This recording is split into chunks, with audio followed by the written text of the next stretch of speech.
Geetha, welcome to Geetha's world. ನನಗೂ 10th ಮುಗಿದ್ಮೇಲೆ ಒಂದು ಕನ್ಫ್ಯೂಷನ್ ಇದ್ದಿದ್ದು ಅಂದರೆ ಏನು ಮಾಡಬೇಕು, ಏನು ಸಬ್ಜೆಕ್ಟ್ನ ಚೂಸ್ ಮಾಡಬೇಕು, ಕಾಮರ್ಸ್ ಹೋಗ್ಬೇಕಾ, ಸೈನ್ಸ್ ಹೋಗ್ಬೇಕಾ, ಆರ್ಟ್ಸ್ ಹೋಗ್ಬೇಕಾ, ತುಂಬ ಕನ್ಫ್ಯೂಷನ್ಸ್. ರಿಲೇಟಿವ್ಸ್ ಒಂದು ಮಾತು ಹೇಳ್ತಾರೆ, ಫ್ರೆಂಡ್ಸ್ ಒಂದು ಮಾತು, ಫುಲ್ ಕ್ವೆಶನ್ ಮಾರ್ಕ್. ಆ್ಯಕ್ಚುಲಿ ನಾನು ಹೇಳಬೇಕಂದ್ರೆ ನನ್ನ ಕ್ಲಾಸ್ಮೇಟ್ಸ್ ಎಲ್ಲರೂ ಕೂಡ ಕಾಮರ್ಸ್ ಸೈನ್ಸ್ ಅಂತ ಆಪ್ಷನ್ನ ಪಿಕ್ ಮಾಡಿದರು. But I don't want to do that. ಏನೋ ಗೊತ್ತಿಲ್ಲ, ನನಗೆ ಹೋಗಬೇಕು, ಕಾಮರ್ಸ್ ತೊಗೊಳ್ಬೇಕು, ಸೈನ್ಸ್ ತೊಗೊಳ್ಬೇಕು ಅಂತಲೇ ಅನ್ನಿಸ್ತಿರ್ಲಿಲ್ಲ.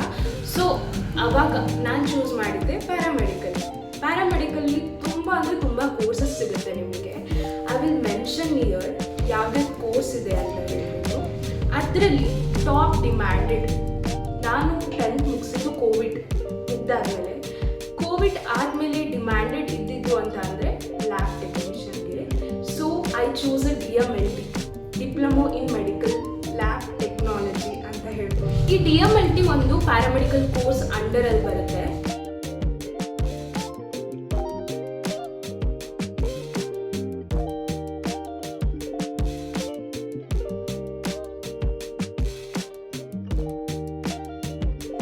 DMLT ಅಂತ ಹೇಳಿದ್ರೆ ಕನ್ಫ್ಯೂಷನ್ ಇರುತ್ತೆ ಅಲ್ವಾ, ಏನು ಎತ್ತ ಅಂತ ಹೇಳ್ಬಿಟ್ಟು. DMLT ಅಂದರೆ ಸಿಂಪಲ್ ಆಗಿ ಹೇಳಬೇಕು ಅಂದರೆ ಹ್ಯೂಮನ್ ಬಾಡಿ ಫ್ಲೂಯಿಡ್ನ ಅನಲೈಸ್ ಮಾಡೋದೇ DMLT ಅಂತ ಹೇಳ್ಬೋದು. ಅಂದರೆ ಲ್ಯಾಬ್ ಟೆಕ್ನಿಷಿಯನ್ ಅವ್ರು ಮಾಡ್ತಾರೆ ಅದನ್ನು. ಆ್ಯಂಡ್ ಫಸ್ಟ್ ಆಫ್ ಆಲ್ ನಾನು ಇದ್ರ ಬಗ್ಗೆ ಚೂಸ್ ಮಾಡೋಕ್ಕೆ ಕಾರಣ, ನಾನು as a lab technician 1 year ಇಂದ ವರ್ಕ್ ಮಾಡ್ತಾ ಇದ್ದೀನಿ. And reality and information of DMLT ಮಾಡೋಣ ಅಂತ ಅಂದ್ಕೊಂಡೆ. ಯಾಕೆಂದರೆ ನನಗೆ ಇದ್ರ ಬಗ್ಗೆ ಜಾಸ್ತಿ ಗೊತ್ತಿರೋದ್ರಿಂದ, ನಾನು ಕೂಡ ಓದಿರೋದ್ರಿಂದ ಇದ್ರ ಬಗ್ಗೆ ನನಗೆ ಹೇಳೋಕ್ಕೆ ತುಂಬ ವಿಷಯ ಗೊತ್ತಿರೋದ್ರಿಂದ ಈ ಟಾಪಿಕ್ನ ಚೂಸ್ ಮಾಡಿದ್ದೀನಿ.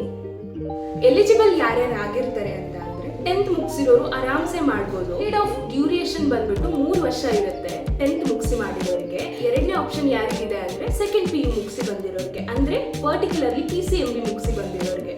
ಅವರಿಗೆ ಲ್ಯಾಟರಲ್ ಎಂಟ್ರಿ ಡೈರೆಕ್ಟ್ ಸೆಕೆಂಡ್ ಇಯರ್ಗೆ ಆಪ್ಷನ್ ಇರುತ್ತೆ. ಕಾಲೇಜಸ್ ಬಗ್ಗೆ ಹೇಳಬೇಕು ಅಂದರೆ 2 ಆಪ್ಷನ್ಸ್ ಇರುತ್ತೆ. ಒಂದು ಕೌನ್ಸಿಲಿಂಗ್ ಸೀಟ್, ಇನ್ನೊಂದು ಮ್ಯಾನೇಜ್ಮೆಂಟ್ ಸೀಟ್. ಕೌನ್ಸಿಲಿಂಗ್ ಸೀಟ್ ಅಂದರೆ ಗೌರ್ಮೆಂಟ್ ಕಾಲೇಜಸಲ್ಲಿ ನಿಮಗೆ ಕೌನ್ಸಿಲಿಂಗ್ ಆಗಿ ಪರ್ಟಿಕ್ಯುಲರ್ ಡಾಕ್ಯುಮೆಂಟ್ಸ್ನ ಕೇಳ್ತಾರೆ. ಅದ್ರ ಜೊತೆಗೆ ಅಪ್ಲಿಕೇಶನ್ ಫೀಸ್ ಅಂತ ಇರುತ್ತೆ, ಅದನ್ನು ಪೇ ಮಾಡಿ ನೀವು ಗೌರ್ಮೆಂಟ್ ಸೀಟ್ನ ಪಡಿಬೋದು. ಮ್ಯಾನೇಜ್ಮೆಂಟ್ ಸೀಟಿಗೆ ಹೋಲಿಸ್ಕೊಂಡ್ರೆ ಫೀಸ್ ಅಂತ ಬಂದರೆ ರೆಸ್ಪೆಕ್ಟಿವ್ ಫೀಸ್ ಅವ್ರ ಕಾಲೇಜ್ ಪ್ರಕಾರ ಅವ್ರು ತಗೊಳ್ತಾರೆ. ಸಬ್ಜೆಕ್ಟ್ಸ್ ಅಂತ ನೋಡೋಕೆ ಹೋದರೆ 3 ಸಬ್ಜೆಕ್ಟ್ ಇರುತ್ತೆ. ಸೆಕೆಂಡ್ ಇಯರಲ್ಲಿ 4 ಸಬ್ಜೆಕ್ಟ್ ಇರುತ್ತೆ. ಅದೇನೇನು ಅಂದರೆ ಮೈಕ್ರೋಬಯಾಲಜಿ, ಬಯೋಕೆಮಿಸ್ಟ್ರಿ, ಪ್ಯಾಥಾಲಜಿ. ಸೆಕೆಂಡ್ ಇಯರಲ್ಲಿ ಅನಾಟಮಿ, ಫಿಸಿಯಾಲಜಿ. ಇಷ್ಟು ಸಬ್ಜೆಕ್ಟ್ಸ್ ಇರುತ್ತೆ. ಅದೇ ಥರ್ಡ್ ಇಯರಿಗೆ ಬಂದರೆ ಬರೀ 3 ಸಬ್ಜೆಕ್ಟ್ಸ್ ಮಾತ್ರ ಇರುತ್ತೆ.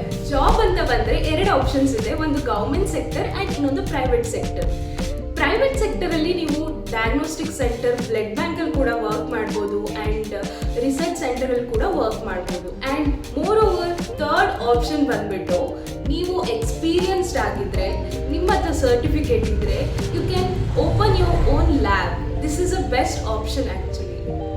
ನೀವು as a lab technician graduate ಆಗಿ ಹೊರಗಡೆ ಬಂದಾದ್ಮೇಲೆ ನಿಮಗೆ ಯಾವ್ದ್ಯಾವ ಥರ ಕ್ವಾಲಿಫಿಕೇಷನ್ ಆಗಿ ಸಿಗುತ್ತೆ ಅಂದರೆ, ಒಂದು as a lab technician holder ಆಗಿ ಸಿಗುತ್ತೆ. ಆ್ಯಂಡ್ ಸೆಕೆಂಡ್ ಒನ್ ಬಂದ್ಬಿಟ್ಟು ನೀವು ಫ್ಲೆಬೋಟಮಿಸ್ಟ್ ಆಗಿ ಕೂಡ ವರ್ಕ್ ಮಾಡ್ಬೋದು. ನೀವು ಯಾವ್ಯಾವ ಡಿಪಾರ್ಟ್ಮೆಂಟಲ್ಲಿ ವರ್ಕ್ ಮಾಡ್ಬೋದು ಅಂದರೆ biochemistry department, microbiology department and clinical pathology ಡಿಪಾರ್ಟ್ಮೆಂಟಲ್ಲಿ ವರ್ಕ್ ಮಾಡ್ಬೋದು. ಆ್ಯಂಡ್ ಮೋರ್ ಓವರ್ ಬ್ಲಡ್ ಬ್ಯಾಂಕಲ್ಲಿ ಕೂಡ ವರ್ಕ್ ಮಾಡ್ಬೋದು. DMLT ಮುಗಿದ ತಕ್ಷಣ ಅಷ್ಟಕ್ಕೆ ಮುಗಿಯಲ್ಲ, you have a option higher studies ಕೂಡ ಮಾಡ್ಬೋದು. ಅದೇ BSc MLT. BSc MLT ಅಂದರೆ bachelors of medical laboratory. One more option, BSc ಮಾಡಿರೋರಿಗೆ ಇನ್ನೊಂದು ಆಪ್ಷನ್ ಏನಂದರೆ BSc ಹೋಲ್ಡರ್ ಆಗಿರೋರು ಅಬ್ರಾಡಲ್ಲಿ ಕೂಡ ವರ್ಕ್ ಮಾಡ್ಬೋದು. ಆಫ್ಟರ್ BSc MLT ನೀವು ಕಾಂಪಿಟೇಟಿವ್ ಎಕ್ಸಾಮ್ನ ಕೂಡ ಅಟೆಂಡ್ ಮಾಡ್ಬೋದು. This is a best quality. BSc MLT ಮುಗಿದ್ಮೇಲೆ ಇಷ್ಟಕ್ಕೆ ಮುಗ್ದಿಲ್ಲ, ಇನ್ನೂ ಕೂಡ ಹೈಯರ್ ಸ್ಟಡೀಸ್ ಆಪ್ಷನ್ ಇದೆ. ಒಂದು MSc MLT ಆ್ಯಂಡ್ PhD ಕೂಡ ಮಾಡ್ಬೋದು. MSc MLTಲ್ಲಿ ಪರ್ಟಿಕ್ಯುಲರ್ ಸಬ್ಜೆಕ್ಟ್ ಮೇಲೆ ನೀವು ಸ್ಟಡೀಸ್ನ ಮಾಡ್ಬೋದು. ಆ್ಯಂಡ್ PhDಲಿ ನೀವು ಯಾವ ಸಬ್ಜೆಕ್ಟ್ನ ಚೂಸ್ ಮಾಡಿರ್ತೀರ ಅದನ್ನು ಚೂಸ್ ಮಾಡ್ಕೊಂಡು PhD ಕೂಡ ಮಾಡ್ಬೋದು. DMLT ಸಬ್ಜೆಕ್ಟ್ ಪರ್ಟಿಕ್ಯುಲರ್ ಒಂದೊಂದು ಸಬ್ಜೆಕ್ಟ್ ಮೇಲೆ ಇನ್ಫಾರ್ಮೇಷನ್ಸ್ ಬೇಕಿದ್ರೆ ನೀವು ಕಮೆಂಟ್ ಮಾಡ್ಬೋದು. ನಾನು ನಿಮಗೋಸ್ಕರ ವಿಡಿಯೋ ಮಾಡಿ ಶೇರ್ ಮಾಡ್ತೀನಿ. ನಿಮಗೆ ಕೂಡ ಈ ವಿಡಿಯೋ ಇಷ್ಟ ಆಗಿದ್ರೆ please like, share and comment. Subscribe ಮಾಡೋದು ಮಾತ್ರ ಮರಿಬೇಡಿ. ಇನ್ನಷ್ಟು ಇನ್ಫಾರ್ಮೇಷನ್ಗೆ ನನ್ನ ಚಾನೆಲ್ನ ಫಾಲೋ ಮಾಡಿ.